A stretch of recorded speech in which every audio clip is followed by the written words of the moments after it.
Hey, what's going on? Survivor97 here, back with another budget deck profile. Today we'll be profiling the Legends of the Crystal Beast deck. This will mostly be focusing on the titular Legend of the Crystal Beast structure deck, so if you want to include some other Crystal Beast outside support, especially there's a brand new card they just announced that's like super awesome and incredible for the deck, so if you want to include stuff like that, by all means go ahead, but today's deck profile is going to be a little bit more exclusive and limited, as we're only focusing on the structure deck from September. So without further ado, we're actually going to divulge into something brand new and a first time for the channel. We actually have token cards. Would you believe that? This deck comes with 3 of them in total, so you can really max out on your tokens. Not that this deck is like token focused, but just in case you ever need them. Starting off, we got Jesse and Ruby, Unleashing the Legend. Pretty cool. I guess Ruby Carbuncle is like his main partner in crime. Kind of like how Jay and Yuki has Winged Karibo, or Chaz has Ojamas. Next we got Jesse Anderson, Bonder with the Crystal Beast. Is Bonder really a word? I'm not denying it. I've just never heard of it. I've never heard of it. I've heard bonding, bonded, bond, but I've never heard bonder. So if that's a real word, please let me know. I'm genuinely confused because I've never seen that. And then to mitigate the confusion, we just have Crystal Beast tokens. See, that one's easy. That one's nice. It could be any of them. The Bonder, I don't know what that is. It's probably not even a real word. Anyway, divulging into our extra deck, pretty much only have like 2 fusions. So you can pretty much 1 to 3 of each is fine. There's really no right or wrong way. If you're including a more diverse extra deck, you probably want to just limit them down to like 1 each. But for this structure deck, we're just using only the cards in it, so we're going to use 3 copies of Ultimate Crystal Rainbow Dragon Overdrive, say that 5 times fast, and Rainbow Overdragon. We'll start with a brand new one. This is the Ultimate Crystal Rainbow Dragon Overdrive. Requires an Ultimate Crystal monster plus 7 Crystal Beasts. Must be special summoned from your extra deck during a duel in which you summoned a Ultimate Crystal monster by banishing the above materials from field and or graveyard. While 7 or more Crystal Beast monsters with different names are banished, this card gains 7,000 attack. If this card is not battled, quick effect, tribute this card, shuffle as many cards on the field as possible into their decks, and if you do, special summon any number of banished Crystal Beast monsters. Ah yes, what my Crystal Beasts were always lacking is a giant 11,000 attack monster. Good lord. It's honestly a lot of fun to pull off. Just dump a giant monster onto the field and then just bring the pain down on your opponent. Plus, you can just tribute it if you don't want to attack, and then just recover all your banished stuff. So you still probably get like a pretty decent OTK strategy as well, especially if you're banishing stuff like Sapphire Pegasus, the Rainbow Dragon Crystal Beast, to further just confuse with naming conventions. But there's a lot of ways you can set up an OTK, either with a giant 10k plus monster or just whoever he tags into. The slightly older and equally as notable fusion is Rainbow Overdragon. Requires 7 Crystal Beast monsters, also treated as an Ultimate Crystal card. Must either be fusion summoned or special summoned by just tributing a level 10 Ultimate Crystal monster. Once per turn, banish a Crystal Beast monster from your graveyard. This card gains attack equal to the banished monsters until the end of this turn.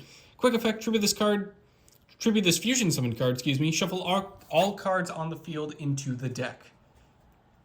Not as hard hitting as the fancy Ultimate Overdrive Dragon, but Rainbow Overdragon still gets the job done if you want to just go to town on giving your opponent what for during the battle phase.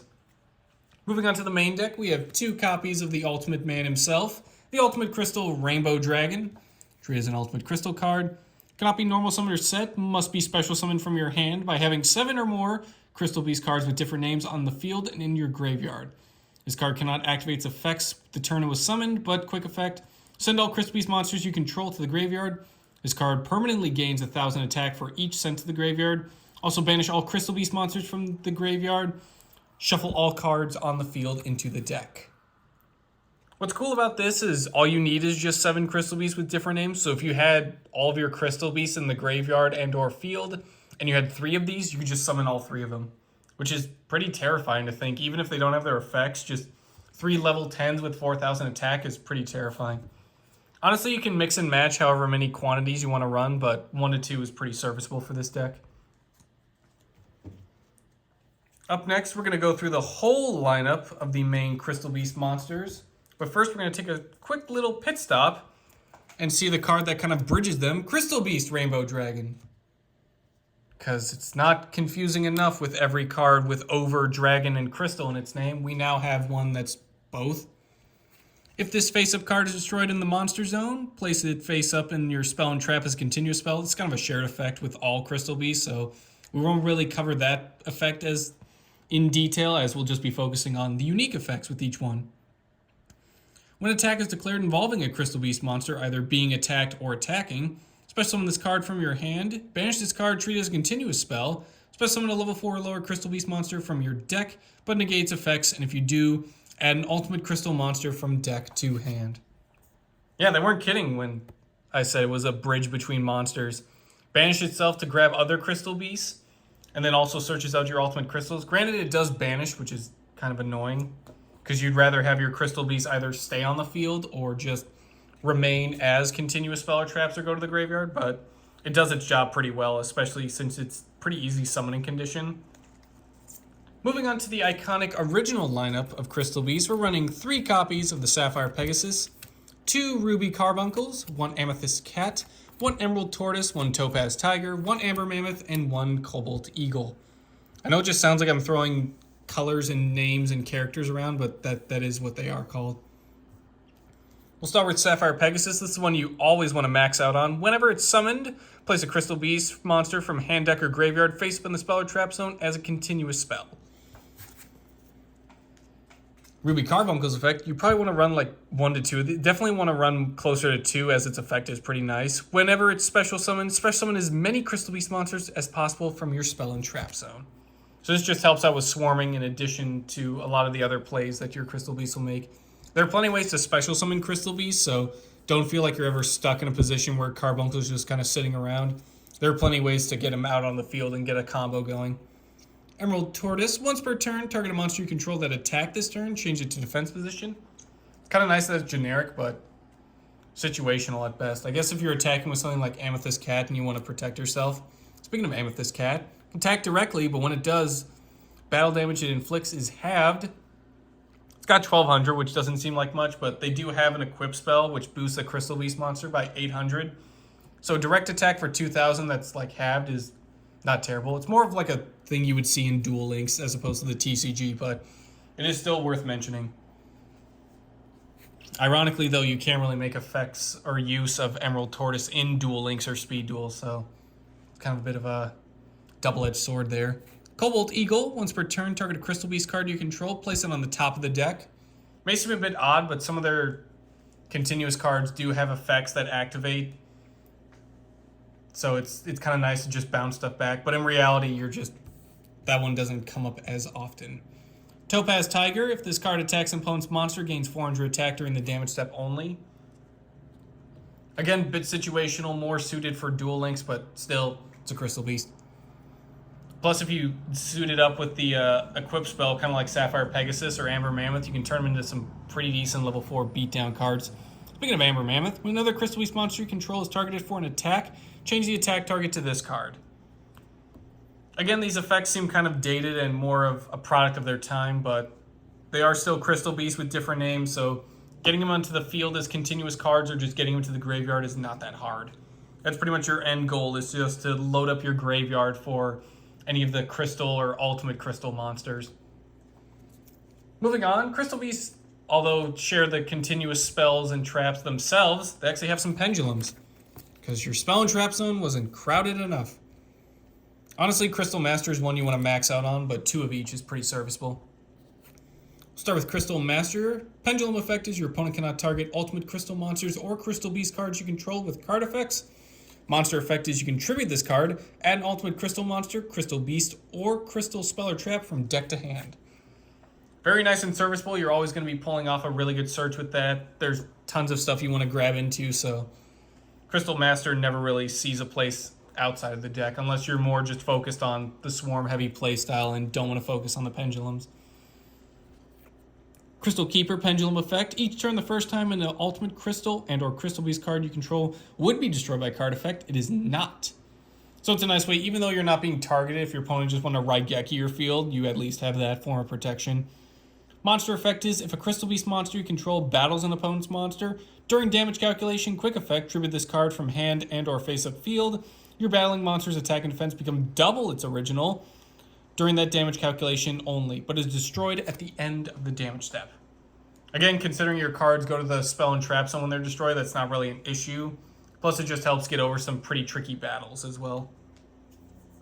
Moving on to the spells, because there aren't enough already, we have 3 copies of Rainbow Bridge of the Heart.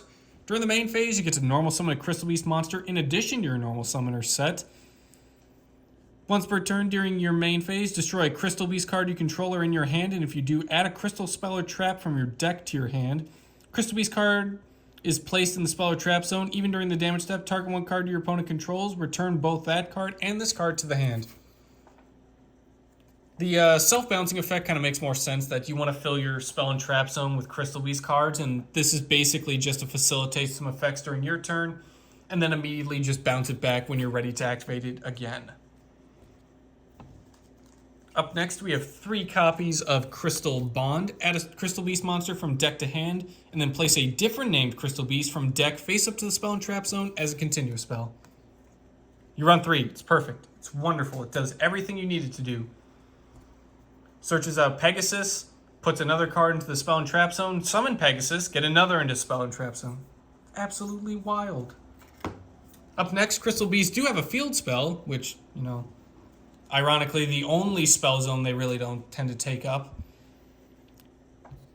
Ancient City Rainbow Ruins effect is, you must have this many Crystal Beast cards in your spell and trap zone to activate and resolve these effects. 1 or more, this card cannot be destroyed by card effects. 2 or more, once per turn, including the opponent's, have the battle damage you take this turn.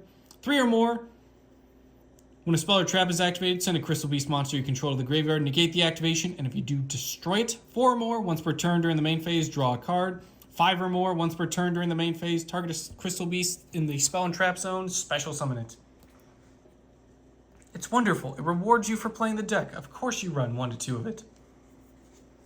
It's not absolutely necessary, but it definitely comes in handy with just, again, extending your plays and just getting stuff out of the spell and trap zone, or just moving more of your plays around. Up next, we have 2 copies of Crystal Promise. Target a Crystal Beast in the spell and trap zone, special summon it. This is most likely how you enable Ruby Carbuncle, plus it's not once per turn, so you can play through quite a couple combos, or just, filling up of the spell and trap zone. Up next, we have 1 copy of Crystal Aegis. Target a Crystal Beast monster you control, destroy it, special summon a token that copies its original type, attribute, level, and attack and defense. If a Crystal Beast card or cards are placed in the spell and trap zone while this card is in the graveyard, even during the damage step, banish this card, special summon a Crystal Beast card from your spell and trap zone. The create a token seems kind of odd, but the fact that you can just banish it and then immediately special summon something and immediately, even during your opponent's turn, start a combo with Ruby Carbuncle is pretty humorous. Up next, we have an archetypal Pot of Greed. It's not really a crystal card by name or even a rainbow card, but it still works pretty well. Rare value, if you control 2 or more Crystal Beast cards in your spell and trap zone, your opponent chooses 1 Crystal Beast card in your spell and trap zone, send it to the graveyard, and if you do, draw 2 cards. Like I said, it's not Crystal Beast in name, but you're always going to have stuff in the spell and trap zone, and you're going to always have stuff that you can recover from the graveyard, so it's never really too big of an issue if you have to send 1, but it's nice to just draw 2 cards, especially if you don't have Rainbow Ruins fully filled up yet. Next, we have Crystal Blessing. Target up to 2 Crystal Beast monsters in the graveyard, place them in the spell and trap zone. This is not so much to enable like rare value. I mean, it does. It helps set that up so you can draw 2, but it also just helps out with Ancient City Rainbow Ruins, or just getting ready for a play you're going to make with like Carbuncle and friends. Up next, we have a really good support card, Rainbow Bridge. Add a Crystal Spell or Trap from deck to hand. It's not once per turn. Super simple. Much like Crystal Bond, you absolutely run it at 3. Moving on to the traps, we have 2 copies of Ultimate Crystal Magic. This is their fusion trap. I know it seems kind of odd that an archetype built around either being a spell or using a spell doesn't have a fusion spell, but this one still works pretty well. When your Crystal Beast monster is destroyed by battle, you can send 7 Crystal Beast cards with different names from hand deck or face up to the field to the graveyard to special summon Ultimate Crystal Fusion monster from the extra deck. This is treated as a fusion summon. Face-up ultimate crystal monster you control leaves the field because of an opponent's card effect. Banish this card from the graveyard. Place any number of Crystal Beast monsters in your graveyard face-up in the spell and trap zone. Oh yeah, did I mention it's a pretty awesome recovery that just reloads your spell and trap zones for you? Yeah, pretty awesome. It's definitely one you run 1 to 2 of, depending on just obviously how many fusions you want to incorporate, but it's definitely really cool for what it pulls off and what it does. Up next, we got a couple of continuous traps. We got 2 Crystal Brilliance and 2 Crystal Conclave. You can kind of vary up your quantities on these, but I feel 2 of each is pretty good. We'll start with Brilliance. You can only control 1. Each Crystal Beast monster you control gains attack equal to its original defense, which turns stuff like Sapphire Pegasus into like a 3,000 attack monster. Amber Mammoth goes above 3k. I mean, it turns a lot of cards into pretty like, oh wow, that's kind of scary for a main deck card. Sadly, it doesn't do much for a Rainbow Beast Crystal Dragon Crystal Beast Rainbow Dragon, as it's just 0 defense, but still, these are pretty powerful cards, so you can turn a lot of your just generic Crystal Beasts into, hey, I'm going to attack you now. If a Crystal Beast card is placed in your spell and trap zone, even during the damage step, send this face-up card to the graveyard. Plus summon a Crystal Beast monster from hand or graveyard. Also, any damage you take this turn is halved. I like all these effects that also occur even during the damage step. It's just nice to know that there's always going to be a play or some card's going to be moved around accordingly for your Crystal Beast. Moving on to Conclave. Once per turn, if a face-up Crystal Beast monster you control is destroyed by battle or card effect, special summon a Crystal Beast monster from deck. Send this card face-up from the field to the graveyard. Target a Crystal Beast card you control and 1 card on the field. Return them to the hand. It's a nice way to reset Sapphire Pegasus so you can just, reuse its effects immediately, but what's also cool about the continuous traps is you can just send them to the graveyard whenever you need to help make up room for your Crystal Beasts or to just continue your plays. Moving on, we have 1 copy of their counter trap, Crystal Miracle. You can kind of bump this up accordingly. I have 2 other copies in the side deck, so dealer's choice on how many you want to run, but at the very least 1 is what you need. When a spell or trap or monster effect is activated, destroy a Crystal Beast, which is nice because it triggers their effects to go back into the spell and trap zone. Destroy a Crystal Beast card you control, and if you do, negate the activation, and if you do that, destroy that card. If a Crystal Beast is placed in the spell or trap zone while this card is in your graveyard, even during the damage step, banish this card, place a Crystal Beast monster from hand, deck, or graveyard, face up in the spell or trap zone as a continuous spell. Oh yeah, did I mention that also this counter trap is just Sapphire Pegasus? Just place a Crystal Beast from anywhere. Absolutely fantastic. I gotta say the monster lineup for this spell-focused archetype, or just, I guess, continuous spell, is a little bit smaller than I would have liked it to be, but some of the spell and traps, especially the newer stuff, is pretty terrifying for what it does. Moving on to the side deck, we've got a bunch of, as always, government-mandated hand traps. We'll start with 3-Dimension Shifter. If you have no cards in your graveyard, quick effect, send this card from your hand to the graveyard until the end of this next turn. Any card sent to the graveyard is banished instead. Since your Crystal Beast will more likely want to chill out in the spell and trap zone, this will still be terrifying even when your opponent's going second. But also do note that it will banish your stuff on the following turn. But if any of our Crystal Beast cards are anything to go by, Rainbow Dragon Overdrive will grab something banished. Up next, we've got 3 copies of Ash Blossom and Joyous Spring, as well as 3 copies of Ghost Spell and Haunted Mansion. They have similar... Essentially, when a card or effect is activated that includes any of the following, you get to discard them to negate it. Ash Blossom is you can discard to negate adding a card from deck to hand, special summoning from deck, or sending a card from deck to graveyard. Ghost Spell and Haunted Mansion negates adding a card from graveyard to hand, deck, or extra deck. Special summoning a monster from the graveyard, or banishing a card from the graveyard. Just nice ways to negate certain effects during your opponent's turn and to keep your plays in field perfectly fine. Up next, we got Cosmic Cyclone. Pay 1,000 life points, not once per turn. Target and banish a spell or trap on the field.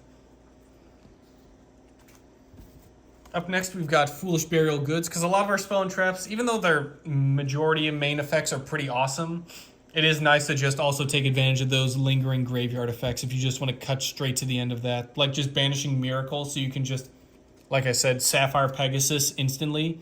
That's always really nice. Basically, Foolish Burial Goods, send a spell or trap from deck to graveyard.